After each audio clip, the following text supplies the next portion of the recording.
सन्मान्य अध्यक्ष महोदय, सन्मान्य सदस्य योगेश सागर साहेबांनी दोन प्रश्न विचारलेत. त्याच्यामध्ये त्यांनी पहिला प्रश्न असा विचारला की मकोका आपण जो काय आणायचं म्हणतोय त्याच्यामध्ये पुढच्या अधिवेशनापर्यंत आपण आणाल काय. मी आपल्याला सांगतो की मागच्या अधिवेशनामध्ये सुद्धा पीसीपीएनडीटी ॲक्टवरती साधारणतः अर्धा ते पाऊण तास सगळ्या सदस्यांनी चर्चा केली आणि त्यानंतर आम्ही 3 बैठका घेतल्या की ज्या 3 बैठकांच्या माध्यमातून त्याच्यापूर्वी सुद्धा मुख्यमंत्री महोदयांची परवानगी घेतली, कारण कायदा करत असताना आणि त्याच्यातलं गांभीर्य लक्षात घेऊन तर त्याप्रमाणे आमचं काम चालू आहे. कोणत्याही परिस्थितीमध्ये पुढच्या अधिवेशनामध्ये हा कायदा येईल अशा पद्धतीची व्यवस्था आम्ही करू. पहिला मुद्दा. दुसरा आपण प्रश्न विचारला की या सगळ्या प्रक्रियेमध्ये असणारे डॉक्टर्स यांना आपण काय कारवाई केली किंवा कशा पद्धतीने कारवाई करतोय. मी आपल्याला सांगतो की या सगळ्या घटनाक्रमामध्ये जे डॉक्टर होते त्यांच्यावरती 3 महिने ते साधारणतः जेलमध्ये होते. त्यांच्या हॉस्पिटलचा रजिस्ट्रेशन आपण रद्द केलेलं आहे. त्यांची सनद रद्द करण्यासाठी सुद्धा आपल्या काउन्सिलला आपण स्पष्ट सूचना दिल्या आहेत. त्याप्रमाणे त्यांनीही सगळ्या त्यांच्या ॲक्शन्स घेतलेले आहेत. कोणत्याही पद्धतीचा अशा गैरप्रकार करणाऱ्या डॉक्टर्सवरती अथवा यंत्रणेला जरासुद्धा कोणाची गय करण्यात येणार नाही. पुढे प्रश्न क्रमांक 3. अध्यक्ष महाराज, प्रश्न क्रमांक 32,634. अध्यक्ष महोदय छापल्याप्रमाणे. अध्यक्ष महाराज, खरं तर काल मंत्री महोदयांचा वाढदिवस होता. पहिल्यांदा तर वाढदिवसाच्या आपल्या शुभकामना आणि वाढदिवसाच्या आपल्या या सप्ताहात आमच्या प्रश्नावर तुम्ही रिटर्न गिफ्ट द्याल असा विश्वास व्यक्त करतो. अध्यक्ष महाराज, खरं तर एक चांगले मंत्री आहे म्हणून अपेक्षा आहे. आरोग्य सेवेचा अंधार नावाप्रमाणे प्रकाश निर्माण करून दूर करतील ही अपेक्षा आहे.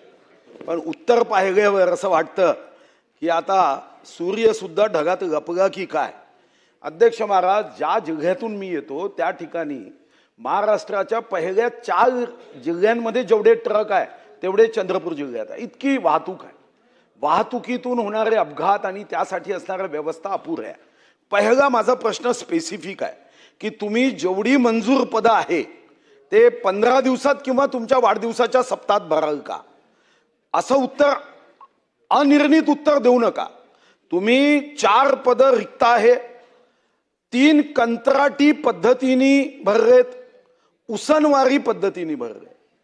हे आरोग्य सेवा, ही राजकीय सेवा नाही आहे. उसनवारी पद्धतीने पद भरायसाठी ही आरोग्य सेवा आहे. आणि म्हणून माझा स्पेसिफिक प्रश्न आहे की या प्रश्नाचं उत्तर समाधानकारक देऊन सर्व पद कुठूनही आणा तुम्ही, पण या 7 दिवसामध्ये भरावी. दुसरा अध्यक्ष महाराज, मी आपल्याला धन्यवाद देतो की आपण उपजिल्हा रुग्णालयासाठी मान्यता दिली. खूप खूप आपल्या आभारी आहो. तुम्हाला आमच्या शुभकामना. तुम्ही चिरंजीव मंत्री असावं. पण अध्यक्ष महाराज, कंडिशन आपलं आहे, चिरंजीव मंत्री राहायचं असेल तर दवाखान्याचं बांधकाम सुरू आहे. ते देयक 9,78,00,000 न दिल्याने त्या लोखंडाच्या सगळ्या जंग खात आहे. तर तुम्ही मंत्रालयामध्ये ज्यांनी पैसे अडवले त्यांना सांगा की लोखंडाच्या सगळ्या जंग चढला म्हणून बुद्धीला जंग चढू देऊ नका. हे पैसे ताबडतोब 8 दिवसात वितरित करा. सन्मान्य अध्यक्ष महोदय, सन्मान्य सदस्य सुधीरभाऊ मुनगंटीवार साहेबांनी या ठिकाणी 2 प्रश्न विचारलेत की ज्याच्यामध्ये त्यांनी मूळ प्रश्नामध्ये जी काही एकूण रिक्त पद आहेत त्या रिक्त पदांबद्दल मोघम उत्तर देऊ नका. तर मोघम उत्तरापेक्षा आपण प्रत्यक्षात ती पदं कधी भरणार अशा पद्धतीचं उत्तर विचारले. मला असं वाटतं की मला सांगायला निश्चितपणे एक आनंद आहे की आपण ज्या पद्धतीनं 5,000 पदांची कालची मान्यता घेतली, स्पेशालिस्टची तरतूद आपण केली आहे. त्यामुळे मला असं वाटतं एक वेळ द्या आपली, या आठवड्याभरामध्ये सगळी पदं भरून देण्याची विशेषतः आपली, तर ती जबाबदारी माझी आहे. त्यामुळे मी करून घेईन. दुसरा आपण प्रश्न बदलला ना. दुसरा प्रश्न, उपजिल्हा रुग्णालयाचं 9 कोटी रुपयेचं देयक आहे.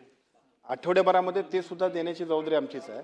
पण मी आपल्याला सांगतो की नाही, मी आपल्याला मुद्दाम सांगेन की विजय वडेट्टीवार साहेब, मी आपल्याला सांगतो की मधल्या टप्प्यामध्ये बांधकामांबद्दल सुद्धा जी काय खूपच बांधकामं वाढली होती, त्यामुळे सन्माननीय मुख्यमंत्र्यांनी अनावश्यक बांधकामाला स्टे दिला. आणि जी आवश्यकता आहे, तिथल्या आमदार महोदयांची मागणी आहे, अनेक वर्षाची गरज आहे, अशा सगळ्यांसाठी निधी आणि वेळेत पूर्ण करण्यासाठी 50%, 70%, 90% पूर्ण झालेल्या प्राधान्यक्रमानं आपण पैसे देतोय. त्यामुळे आपलं तर पूर्ण होईलच, पण सुधीरभाऊ मुनगंटीवार साहेबांच्या प्रश्नाच्या निमित्तानं माझी सगळ्या आमदार महोदयांना विनंती आहे, प्राधान्यक्रमानं सगळ्या मतदारसंघातल्या सगळ्या ज्या आस्थापना असतील त्या पूर्ण करण्यासाठी आपण प्रयत्न करतो.